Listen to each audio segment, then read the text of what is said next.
Somewhere in between the radical arguments of today's world topics of sports, faith, politics, and the economy lies evasive conclusions called the truth.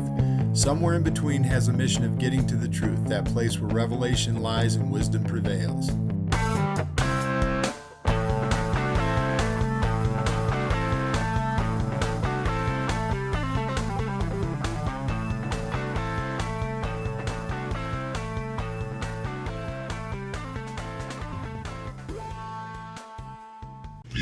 Hey, welcome everybody to episode 6, high atop the towers, you might call them, the cold towers of Colorado, Coldwell Banker offices in the Denver Tech Center with Coach Mulls. And you're here with Mark Cooper, former offensive lineman for the Denver Broncos. And we have a special guest today, a dear friend of mine, who I've known since 1983 when we were being drafted, Big Dave Rimington of the Nebraska Cornhuskers.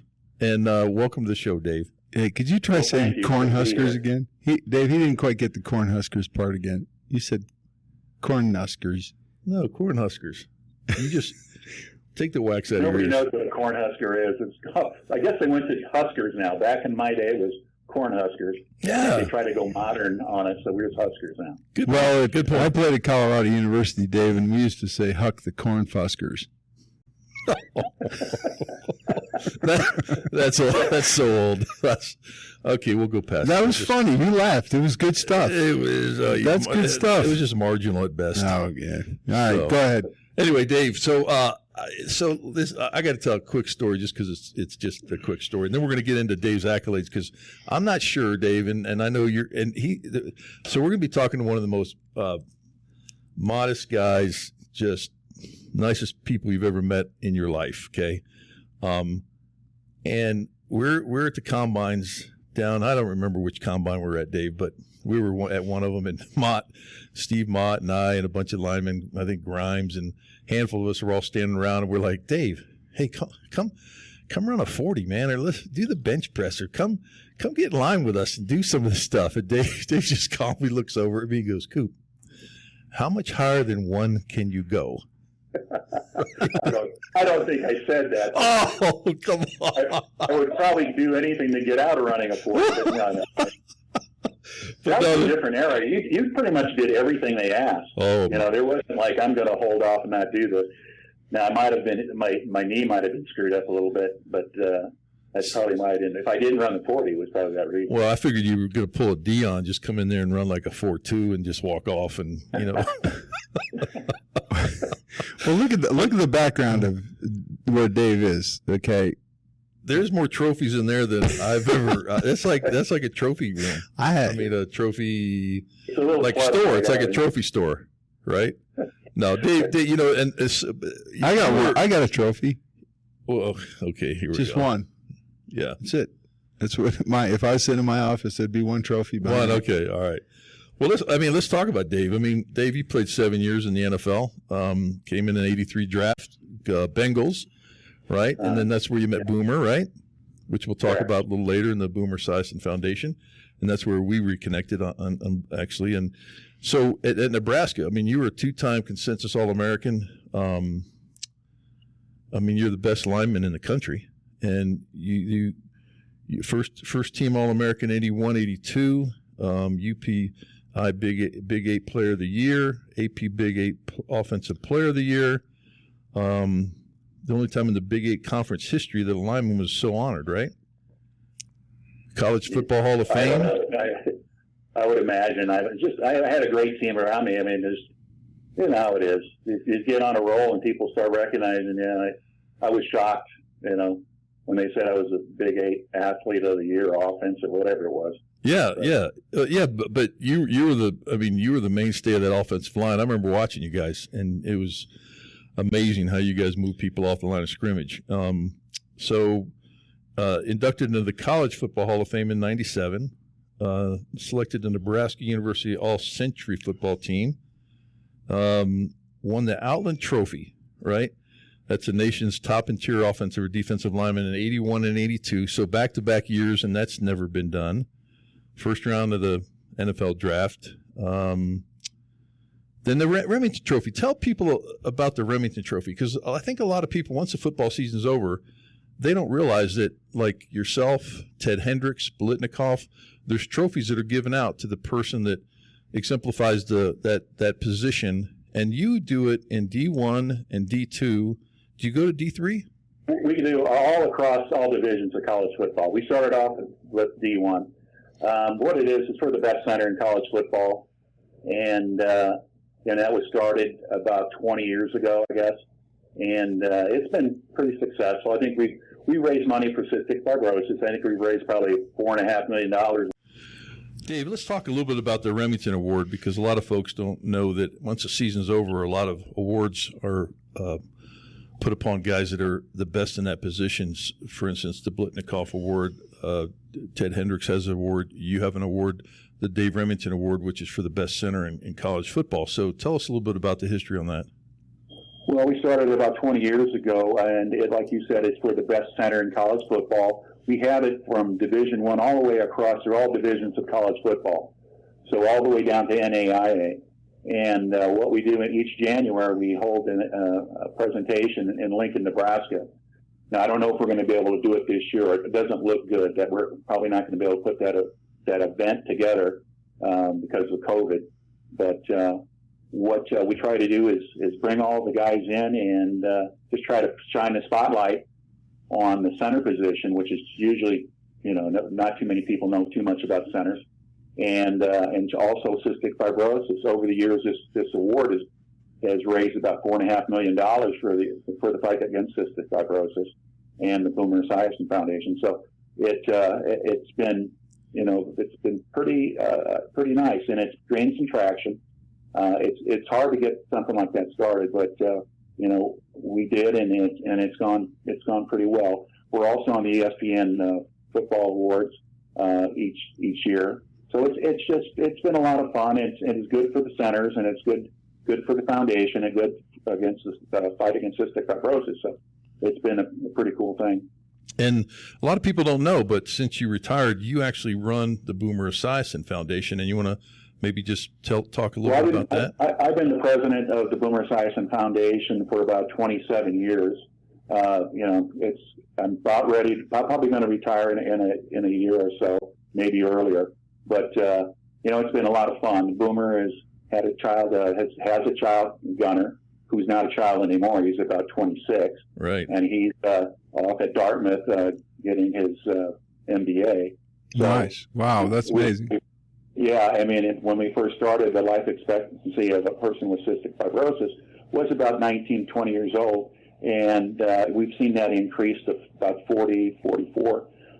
So, we've had some progress. We've had Vertex came out with a couple of CFTR modulators, which relieve some of the pressure on and some of the symptoms of cystic fibrosis. Cystic fibrosis is a disease the genetic disease that causes thick, sticky mucus in the lungs and in the pancreas. So these modulators ease some of the symptoms. It's not a cure, but it helps out, and it's really enhanced the life of people with cystic fibrosis.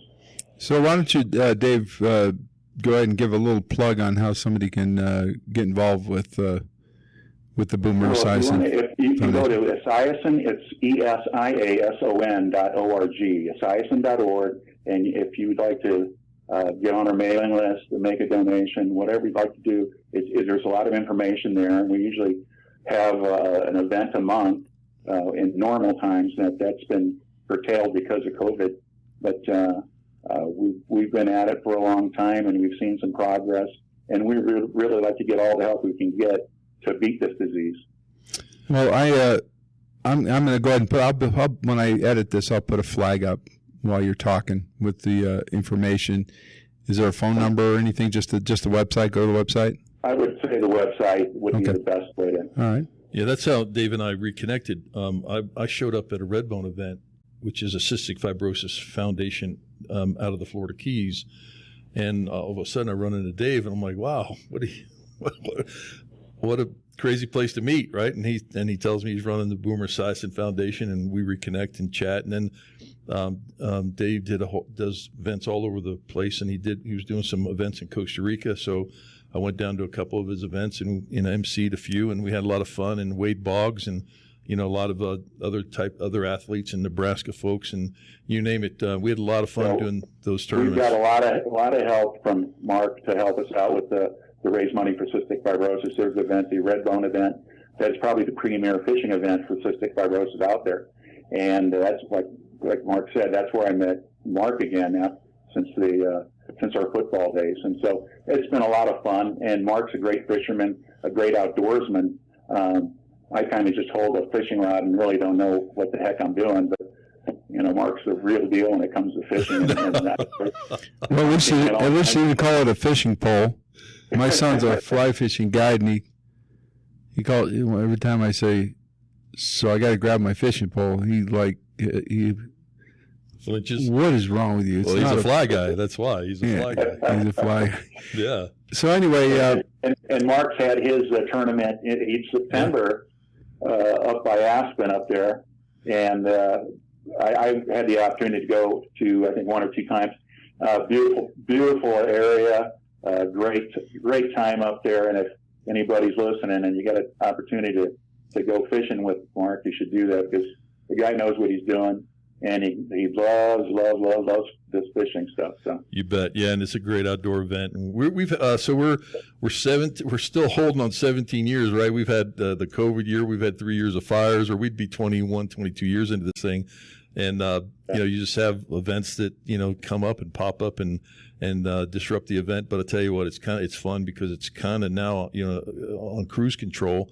So we get the information out there, and a lot of folks from all over the country come out. You get a lot of people who return each year, yeah, because it's such a fun event, and it's such a well-run event that you go there once and you're pretty much hooked. Exactly.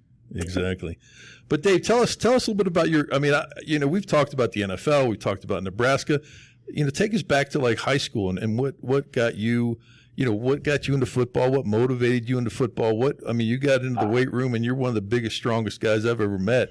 And well, that's because I was only 6'1". You have to do something. You're going to be a freak one way or the other. You're going to be tall and big, or you just got to lift weights and get as strong as you can. My brother was there was a Pee Wee football league in Nebraska and Omaha, and he was an All-American. And wow. I thought that was the coolest thing I ever heard. I didn't know they had Pee Wee All-Americans, but he was. And so I just kind of followed in his footsteps. He was a very, very good football player as a young guy and really didn't grow, So I followed in his footsteps, and I was fortunate to have a bunch of good teammates at high school that worked super hard. I mean, we were in the packing house district of Omaha, in South Omaha, kind of a rough and tumble neighborhood, and had a lot of guys who were working hard to get out of that neighborhood. Oh, yeah. So we took the circumstances that we had and tried to capitalize it and do the most we could. I was trying to just do whatever I could, because I had a conversation with my father. He worked in the packing houses. He goes, "I hope this football thing works out for you, son, because I got nothing for you as far as college scholar. There's no college if you don't." I know that story. So do I. I got the same story, but go ahead. So that was motivation enough for me to go out there and work really hard. And I was fortunate enough to get a scholarship offer from Nebraska. Went there, was surrounded by fantastic players, fantastic coach in Coach Osborne, great strength coach in Boyd Epley. We just had all the pieces together to have a great football team, and we did. I think in my 4 years at Nebraska, we probably lost 7 games, maybe 6-7 games. Wow! So we were really good. Every year we were right in the hunt. I think our worst year we were 9-3, and my last year they were 12-1, and it was just a great time. Went on to got fortunate enough to be drafted in the first round by Cincinnati. Started for those guys for the 5 years I was with them, and then I was the 87 was a stripe. I was a union rep, and then all of a sudden everything kind of went sideways on me after that. Being a union rep doesn't help, does it? Yeah. Hi, Coach. Yeah. F you, pal. I failed my physical when I came back, and then I got Buddy Ryan said, I physicals here, and I'm going to pass you.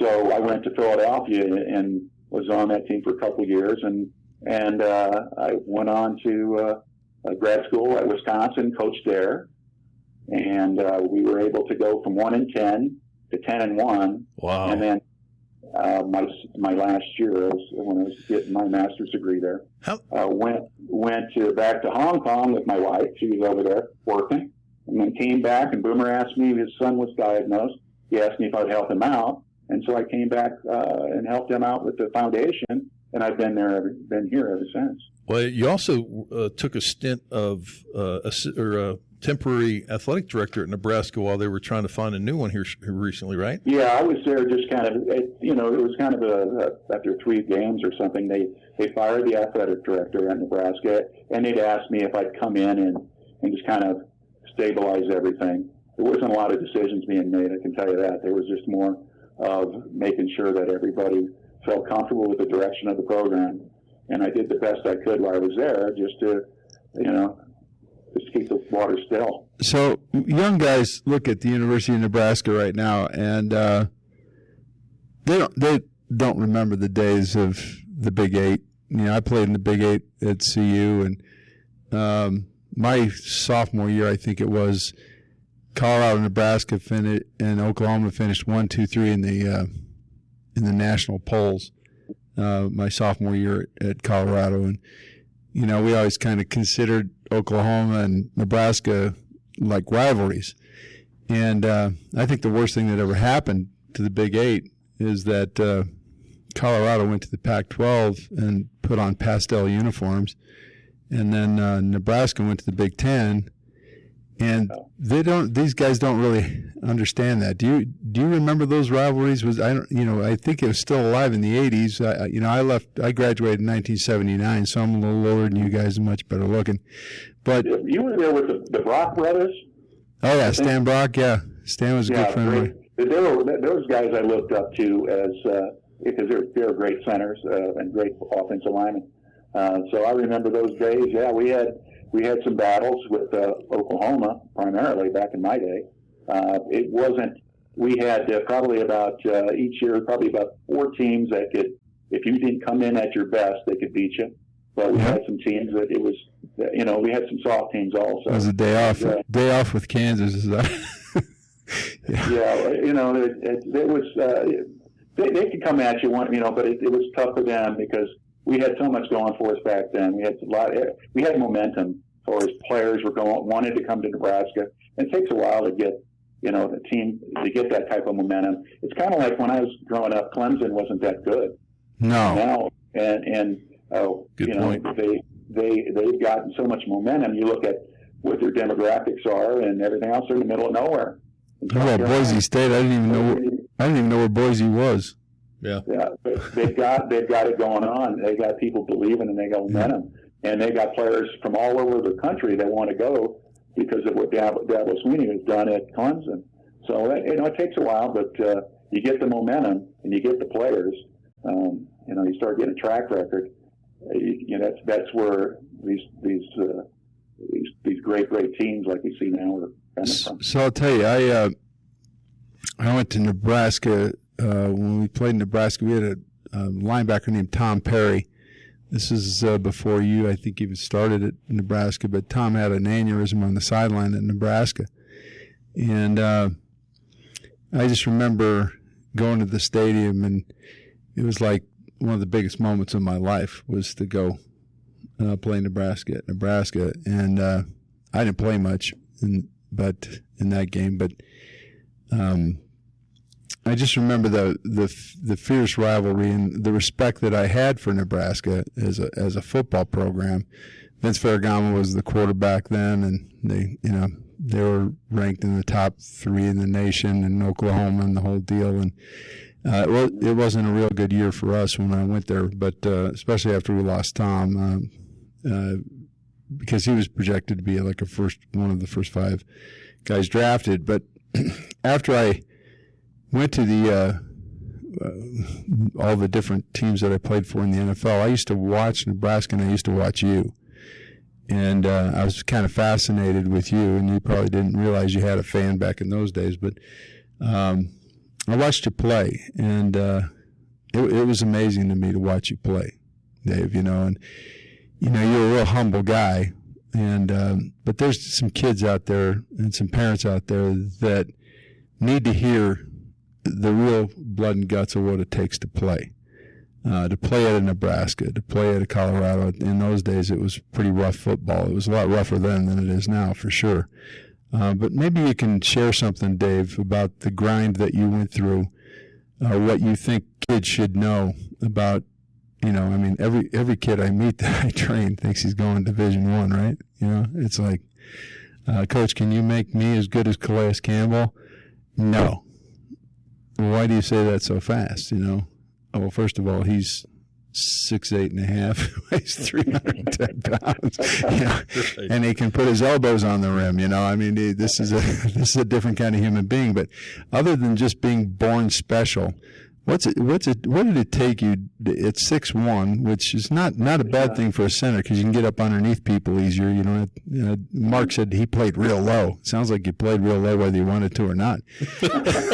Well, it was like the option era, So you have 4-point stance and you fire out the ball. There was no run to daylight. You made the daylight. You had to move people.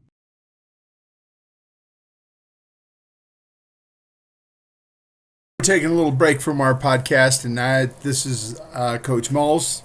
You've been seeing some of the podcasts. I'm here on behalf of Florian McCann and Mile High Aeration.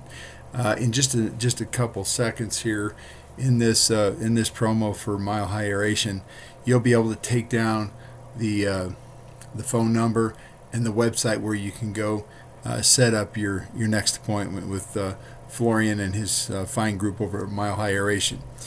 Listen, we're Colorado. Not aerating your grass is like mistreating your children. Thank God I'm not running for president, but it happens to be true. There comes a time when you have to aerate your lawn, particularly in the spring and the fall. And we're in the fall right now, and we're heading into winter. And we will be soon heading into spring before you know it. And we are a clay-based geographical location here in Colorado. That clay gets wet, it gets dry, it hardens, and it starts to choke out the roots of your grass. Hey, treat them nice. Get it aerated. It'll hold the water and save the roots and keep your lawn healthy all year long. So, hey, take a look at this. This is a photo of milehighservices.com, which is Mile High Aeration's website. You see the website at the top, www.milehighservices.com, and you have the phone number 303-778-1000. Hey, pause the video for a second, write it down, and give Florian and his crew a call. This is Coach Mulls from my good friend Florian McCann and the kind people at Mile High Aeration. So, really, Dave, if you were sitting in a room full of 50 high school hopefuls and maybe some young college players, and they said, Mr. Rimington, I would really, really like to know what I need to do to get there. How would you answer that to them? Well, I think each individual is different, but you have to find out the things that you can control is your effort, like I said before, and, you become a student of the game. And so you want to become a pro, you have to put a lot of attention into detail. You have to work harder than everybody else around you and try to make yourself better every day. That's what I did. I just tried to, each day I'd work on one thing and try to become a little bit better on that.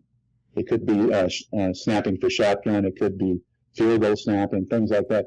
Things that, especially as a center, if you want to try to make it in the pros, if there's any shortcut at all, the shortcut would be if you could learn the long snap, field goal snap, and make yourself a little more valuable to a team. And I'd work on that as much as I could.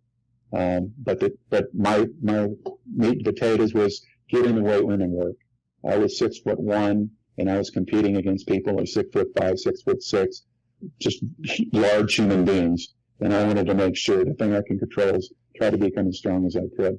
And I would just camp out in the weight room. They would have to kick me out of there. And I'd also had in a gym on the side that I would go to after sometimes with some of the offensive linemen that we had. This was 1982, it was my senior year, so it was years ago. I was in the era where most of the offensive linemen in my era were 250 pounds, 260 pounds, and I weighed 290 pounds. And so I just tried to get as big and strong and as powerful as I could to get off the ball and make holes for running backs. You were quite the technician too, though. I mean, your hands inside. I mean, your hands, your feet. Yeah. I tried to learn. It was more than strength, but a lot of it was, like I said, in that era of football was the option era, where you were in a 4-point stance. You were not flat back. Your rear end was a little higher than your shoulders, yep. And you were coming off the ball. I mean, you were smoking off the ball. Yep. And that was one of the biggest adjustments I had to make, is slow things down, because in the pros it becomes more of a run the daylight situation where you're trying to latch on and run people sideline to sideline. You're not moving them. You're not displacing them like you did in college and high school, where you're moving them down the field. You're moving them sideways. The back is cutting. But in that kind of offense, it takes time. It's not an instantaneous. And when I played, the hole was the hole, and you weren't going to cut it back all the way. And as I got into pros, it was more, we're going to be real solid on the backside and widen the front side and cut back, and the back will find a hole. But it was, that's zone versus yeah. Well, the typical drive blocking type stuff. Became real popular when I went to Cincinnati. Jim McNally was he was a guru of offensive line play back then. There was about a handful of guys that were doing the same thing, and I learned so much from him. Great offensive line coach, just a good guy. So I was fortunate. All my coaches were really good, and they believed in me, and they allowed me to do what I could do, and it put me in a great position to succeed. So you mentioned it's kind of funny. You mentioned long snap. If you're a big center, you're not going to long snap anymore. They don't do that anymore. They train fullbacks and linebackers to be long snap. Well, you can still do the extra point and field goals. Oh, I agree with that. Yeah. They need a big body in there. You're right. They usually put tight ends or linebackers, and they become the long snapper. Yep. But they're always looking for guys who can do it when you're on the margins. They're looking for guys, because if the guy goes down, they need somebody that can come in there. And with the limitations and numbers, if you can do it, you'll have a leg up on your competition. Yeah, plus, I mean, they've changed the rules, too. I mean, you had guys in the A-gap over your head trying to kill you and jump on you. Well, now you can't even get in an A-gap because they have a linebacker-type style guy in there. You can't even hit touch him. They used to absolutely smash you. Exactly. I mean, it used to be, you would snap the ball and grab the dirt. Yeah, you'd have three. Hold on tight. You'd have a guy over your nose, and you'd have guys in the A-gap trying to blow you back because you're helpless. Right? Yeah. And we've got our feet behind your feet, right? Yeah. And so you have guys who are locking ankles behind you. Right. And there's nowhere for the center to go but just get flipped over. I mean, that's what usually happens. Exactly. So, Jay Hilgenberg, you ever hear of Jay Hilgenberg? He was the center for the Chicago Bears. He was Iowa center. Yeah. Yeah, the Hilgenberg family's all Iowans. I played with his uncle Wally up in Minnesota, and but Jay came in way too small, and every day he was scared he was going to get cut. Every single day, and but he could long snap. Well, Jay was a great long snapper. He had the ability to pull from the center position, which is real tough because it's the easiest thing if you're a football fan and you want to know what's going on, take a look at the guards and tackles, because they usually give away everything, especially if they're going to pull. You'll see them. If you see, the guard and tackle on one side, back a little bit, it's going to be a power. They're going to pull both. I'm going to, it's like a counterplay with it, which I should have said. But his first couple months, he got worked real hard, and I used to. So we used to watch. He used to be able to, as a guy who's inside, he is deep in the offensive line. He's not back, and for him to be able to pull around and lead the sweep, that was something that I used to try to do. But I was a little more. Well, I used to rub you in his face. Well, Mott used to do that with the Detroit. Used to do that. Certain teams did that. When I went down to Tampa, they would do that. They'd pull a center as well. And I think I've lost you guys. Hold on. No, we're here. Yeah, we're here. It's just okay. So just when I went down to Tampa, right? So not only would they pull Bubba sometimes on a toss, right? But they would also pull him to for pass pro instead of what we called Lee or Ray, right? Where you double over to the tackle, and then I might pop out if a corner's coming. They would literally pull the center out, right? So now you know what we're seeing, right? TTs, and it's like just trying to knock people out because now we've got this big hole in the middle. We've got to now slide down into to keep guys from picking each other, right? I mean, it was a nightmare. I just never understood pulling the center for pass pro. Well, we'd play like Lawrence Taylor, and they'd say, "Okay, I want you center to pull out and and get him." Yeah, I'm like, I go, that's the dumbest thing I ever heard of. Who would do that? You take the quickest guy possible, and you put him on a big, 300-pound guy. He's just going to olay you every time. Exactly. I never understood that, and the concept unfathomable for trying to pull a center to go get a corner or go get Lawrence. Well, they used to have us double read. We'd have inside-outside backer. Yeah. So you're backing up your eyeballing that middle backer, but you're thinking you got to get outside. You got to get out of there to get that outside backer coming in. Yeah. And it was like, this is not solid, guys. This is not a smart thing. I don't know why we're doing this, but we did it, and everybody did it at that beginning. I know. And then everybody started, and then everybody said, you know what? Let's just slide block left, right. And exactly. It was the end of that. Yeah. Now they're doing a lot of pulling the center these days. That pin and pull play. Yeah, pin and pull is different though. Totally different. That's a totally different concept. Yeah, this is pass protection, where you would pull the center. You'd have him back up and then read inside-outside backer. If the inside backer didn't come, you had to get the outside backer if he came. Yeah. So, I mean, if this guy's like Lawrence Taylor, by the time you look at the inside backer, he's already got, the quarterback wrapped up and throwing him on the ground. I'd like to be the one technique in that deal, Oh no! Yeah, no.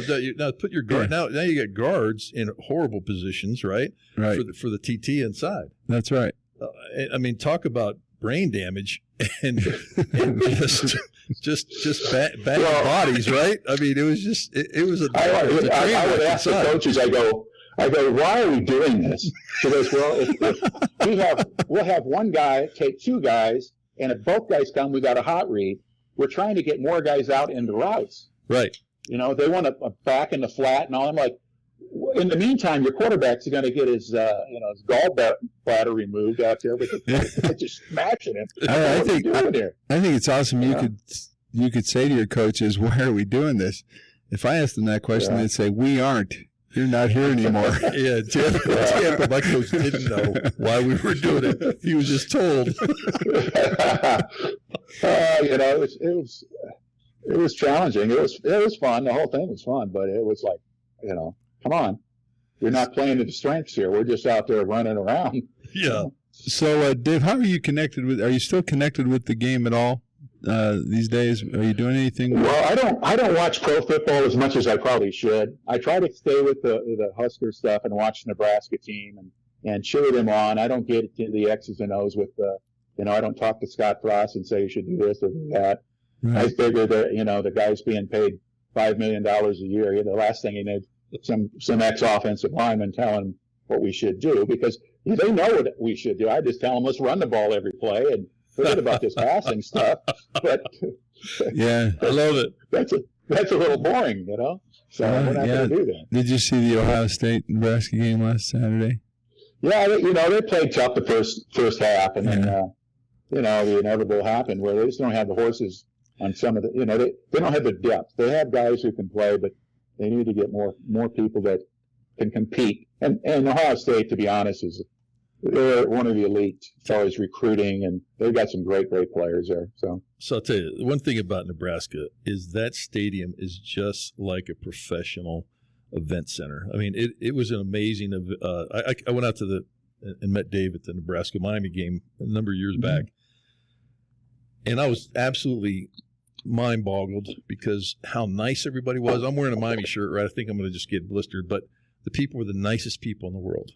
I mean, so they respect good football. Yeah, those Miami guys were real nice guys. Well, they Miami pulled a couple of stunts hitting late and doing some stupid stuff, and the fans got a little unruly about that. I don't know why. I would agree with that.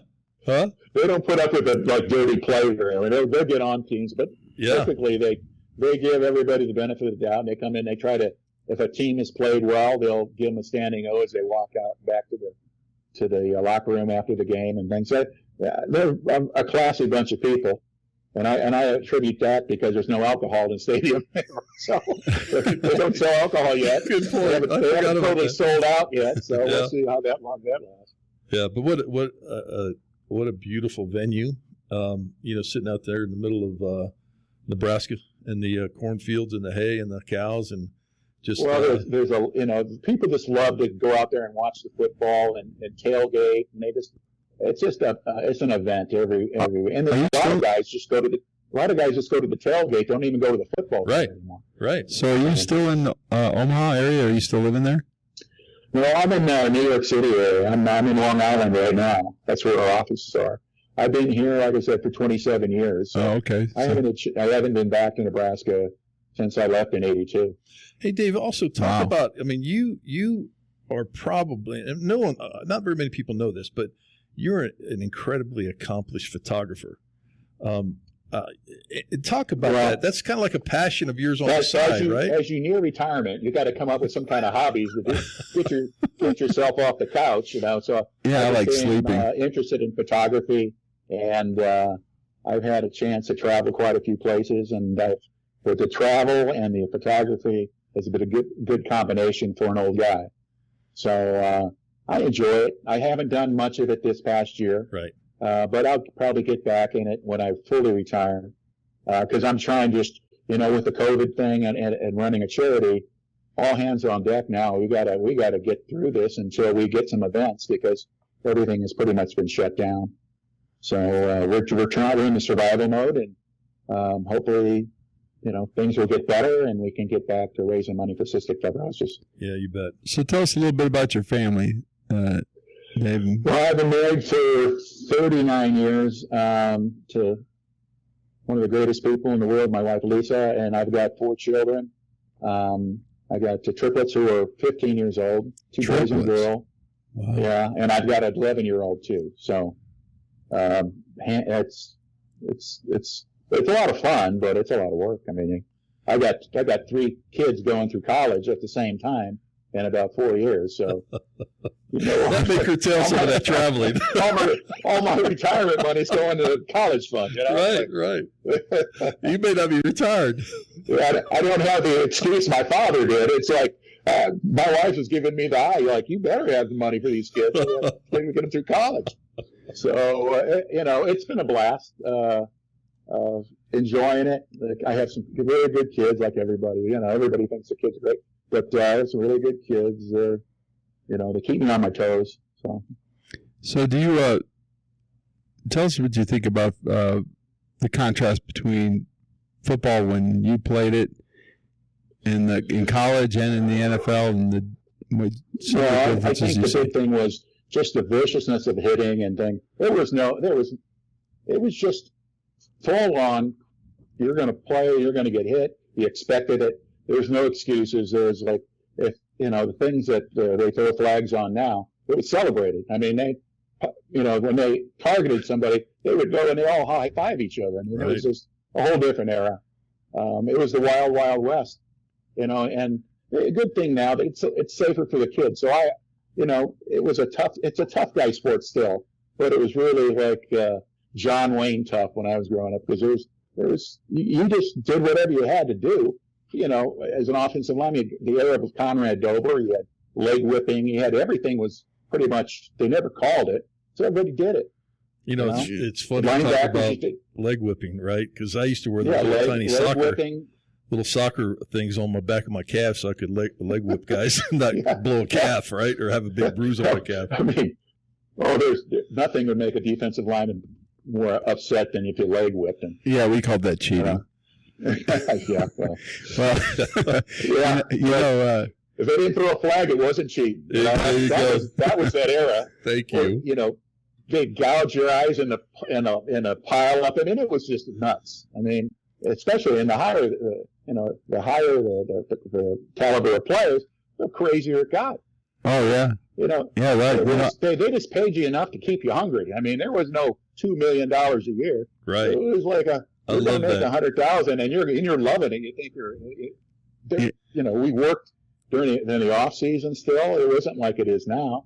No, there was no, when we were, the retirement back then was not existent pretty much. It was just like a ham sandwich and a cup of coffee. There's your retirement, guy. That's the pension. There was never a lot of money. I thought it was amazing that there was no relying on football income. You better save your money, but there's nobody going to bail you out. No, if you don't have money saved, you're done. Right.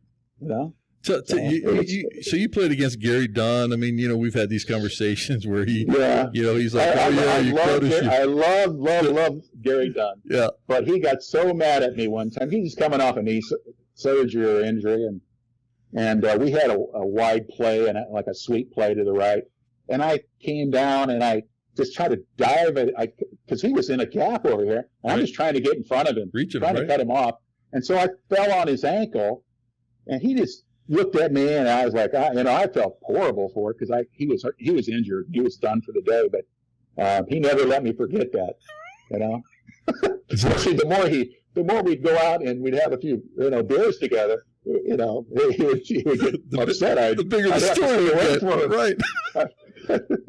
So I played a little bit with my brother Mark, who played for the Vikings for 13 years, and I had a couple seasons sidelines with him. I'm out on the field, and we're playing San Diego, and this guy punched me in the throat, and I was just screaming at him, a lot of MF type stuff, and I'm going to kill you stuff. My brother walks over to me, and we used to have defensive huddles back then, right? And he goes, "Stop screaming at these guys. They get a lot better when they get mad." I never did a lot of talking. Did you, Coop? No. I never did a lot of talking out there. I was always stupid. Tired. There's no reason for air. So you're running around all day. You're kind of, let me conserve some of this stuff because I got to. We may have a 15, 18 play drive here in front of us. So here's what happened. I came off the edge really fast, and I tackled the running back at the time was, I don't know if you remember John Capoletti, but he was the running back for the Chargers, and I tackled him and went underneath him, and a bunch of offensive linemen fell on top of me. And somebody grabbed me by my personal part, and not the two set, the one set, and pinched it, and was pinching it, and he wouldn't let go of it, and I'm screaming at the bottom of the pile, and the offensive lineman will get off me, and the official's waving his arms, he's going, "What's wrong with you?" And I said, "Somebody's pinching my D, And he goes, "What?" I said, "I'm screaming, it's killing me." And, he says, "Whoever's got his D, let it go, let go." You guys need to get up. And I'm screaming. And I'm going to tell you something. When I urinated for a week, it was a bad experience. So these guys weren't, some people say, do you think some of the guys you played with could play today? I said, no, but if there was a fight, they'd win. Yeah, it was like that. Yeah, it was like a barroom brawl sometimes. Oh yeah, it was a lot of fun. And I think Mark knows Ron Heller. Oh yeah, and Ron was a guy I played with the Eagles, and he was like one of those guys who's actually had some really good comebacks instead of just a curse word. When they said something, but most of the guys were just, they're too tired. They didn't say anything. But Ronnie always had the greatest comebacks. I remember playing this guy, and he had his teeth were all knocked out. So the guy starts screaming at Ronnie's and spittle going all over the place. Nobody can understand what the guy's saying. The defensive lineman screaming at Ronnie. Ronnie turns around, walks 2 steps toward our huddle, turns around and goes, "Hey, Perry, what is English your second language?" And I started laughing. I mean, it was just, Ronnie would just pick him up like, he was the greatest. He was the greatest. Yeah. I don't think I've ever told this story on the show, but so Heller was at Tampa when I got there. And he got into it with Perkins. I think I told you that story. He got into it with Perkins in the locker room. Yeah. I mean, they literally got in a fight. And I thought Ronnie was gonna kill him. Because Ron 6'7", 6'8", 315-ish. I mean, just a big monster guy, right? He's a big man. Yeah. Yeah, and so Heller was one of those rah-rah guys. I mean, he's just pumping up, and he's we're getting killed. We're in New Orleans. We're getting killed, right? And it's halftime. And remember how they had the concrete on the floors in there, and you're wearing your shoes, but if it got wet, it got slippery, right? Yeah. Anyway, so he's like, "Hey, all right, guy," it's like just before we're about to go out for the second half. He's like, "All right, guys, come on, don't give up, don't quit on us. Don't quit. Let's get out there and let's kick some." He's doing his routine, right, and because he said quit, Perkins like snaps and runs over at him and just starts swinging on him. And Heller's like, "What is this?" I mean, Ron snaps him, grabs him by his neck, and he's holding him out. He's got his helmet in his hand. And I'm thinking, oh no, he's just going to splash him, right? And they're jawing at each other, yelling at each other. He's saying, "You don't say quit in my locker room." And Heller's like, you should get off me. I'm gonna beat you. They break apart, and I'm like, and I just got there, and I'm like, what is this? I would have really enjoyed that. Actually, what is this? And I'm looking around. The freaking coaches are moving away. The players are moving away. Everybody's scared to death of Perkins, right? So they go back at it, get jawing again, right? And he runs over and jumps on him, and Perkins ends up breaking a finger during the process, right? But Ray has to jump up to get to Heller, right? So he's like clawing at him, and I'm thinking, oh, it's over now. Ron's going to just knock him out, right? So I'm standing around looking again. No one's doing a thing. So I just run over there and I snatch up Ray from behind, and I lift him up, and I scream at him, "Hey, goddamn, we got a football game to play here." And he looks over his shoulder at me, and he goes, "Put me down." And I'm thinking, oh shit! Oh, I just got cut. I'm out of here. I just got here. I'm gone. Right? I remember that story, and I think a week or two later, Ron got shipped off to Philadelphia. Right. Yeah. But at the same time, I got Perkins. I'm holding him up. His little feet are dangling, because he's not a very big guy. And I'm looking past him, and the ref, the ref comes in and gives you the 2 minutes to get out. And the ref's like staring at me like, what is this guy doing to his coach? And everybody's screaming and yelling. I mean, it's just crazy.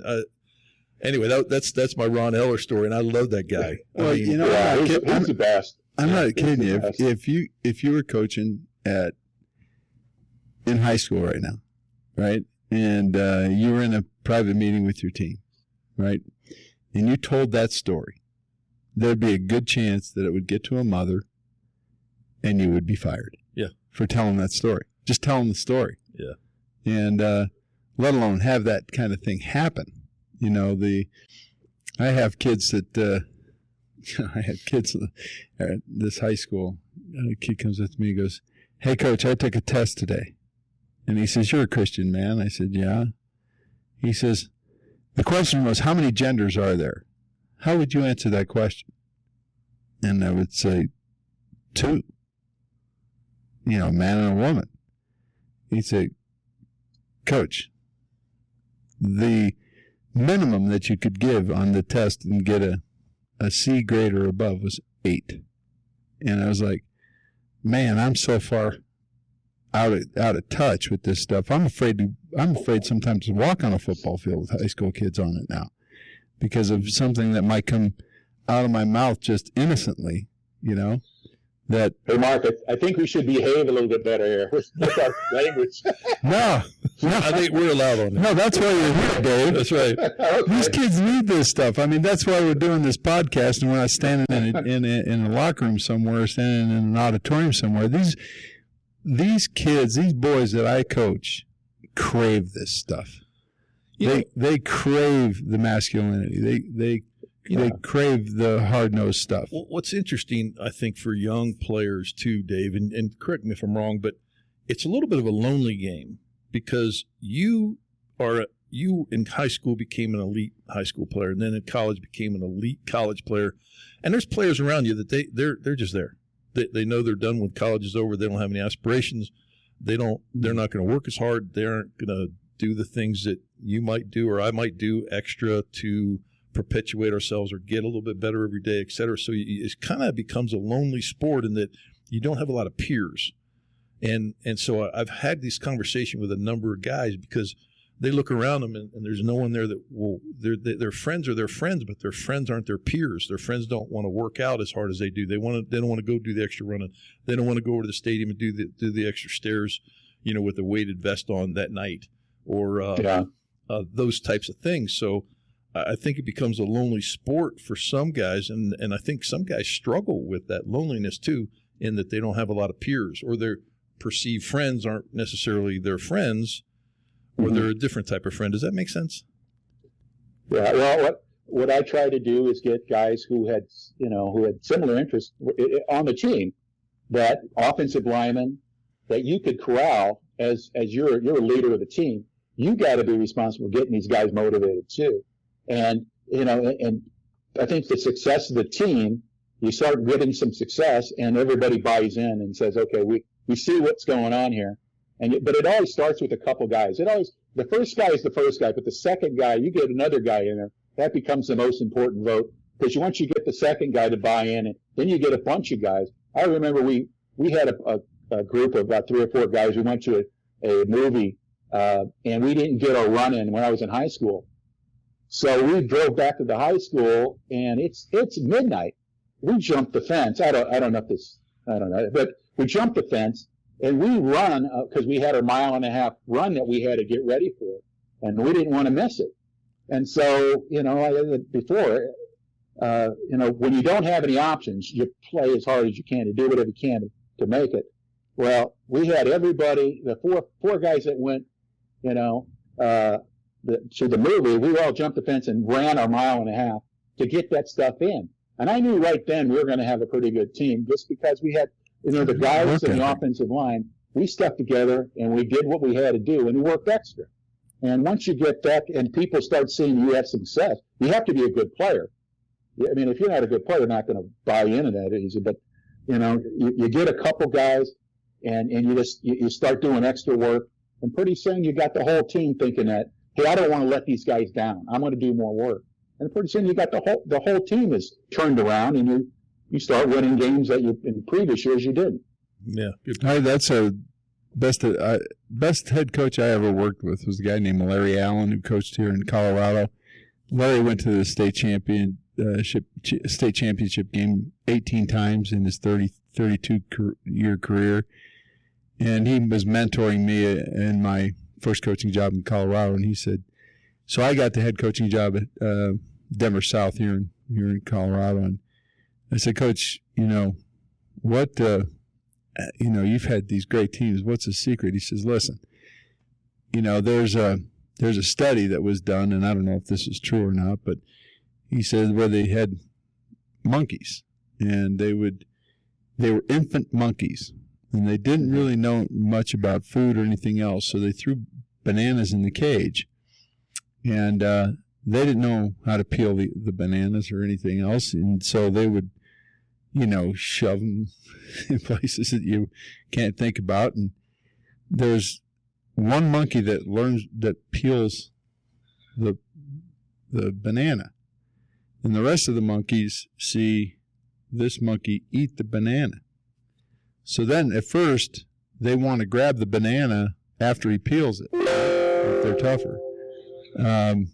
So it was really interesting because after just a little bit of time, they were all peeling the banana. And he said, all you need to do is find that first guy that's going to find out what the key is to winning, and the way you describe it, Dave.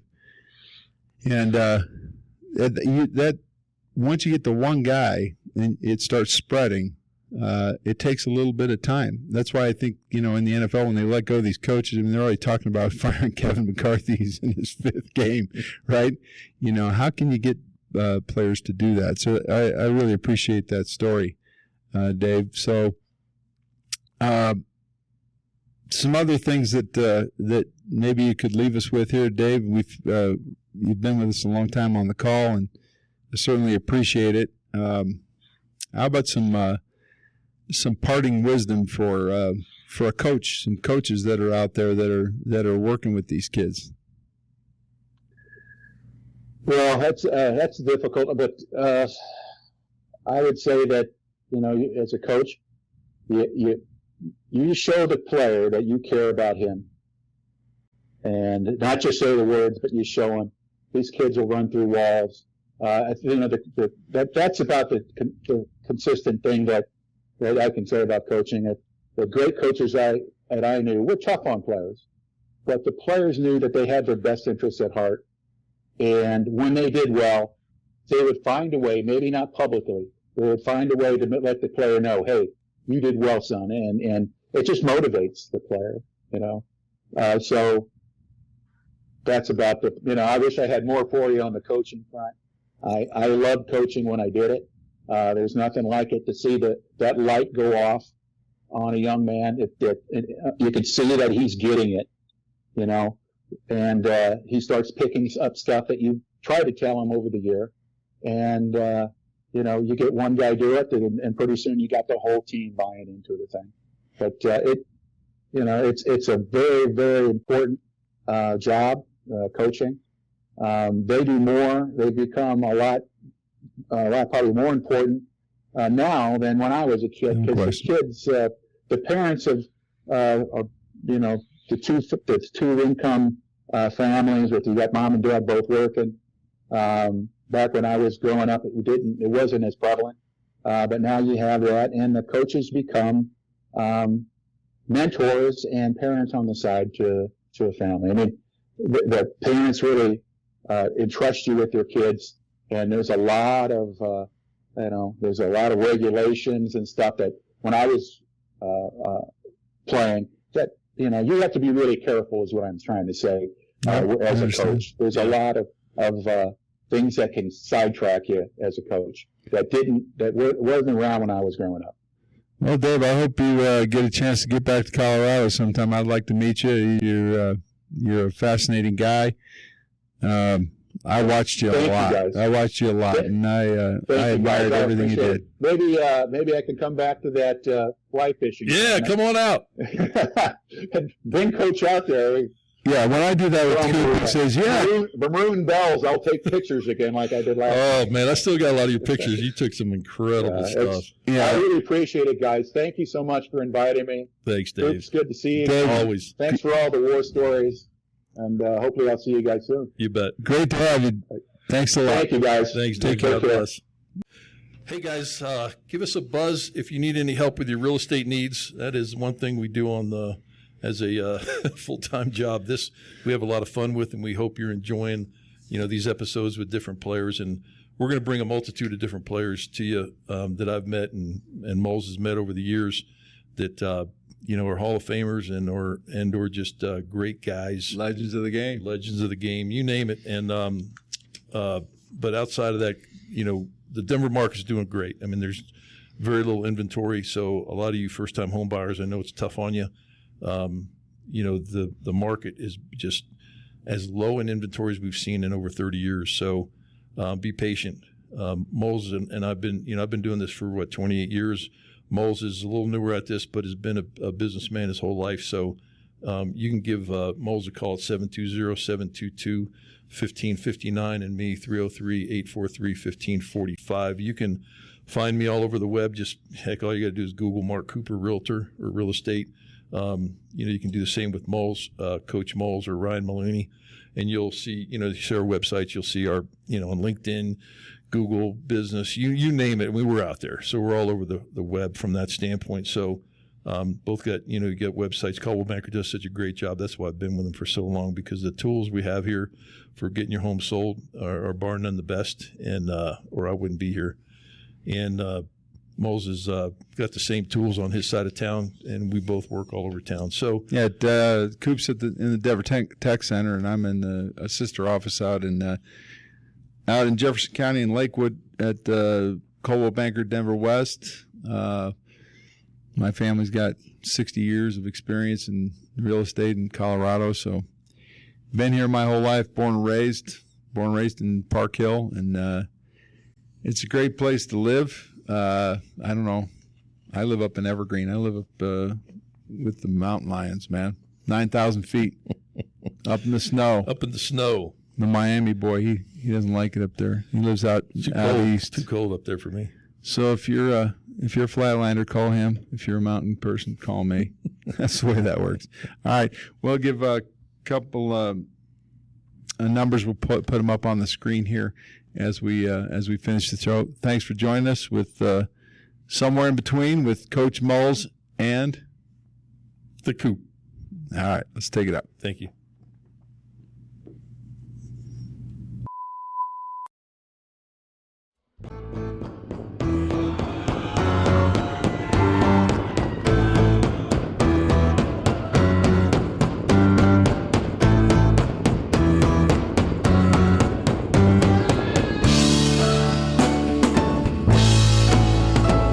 At least we'll get a story from it.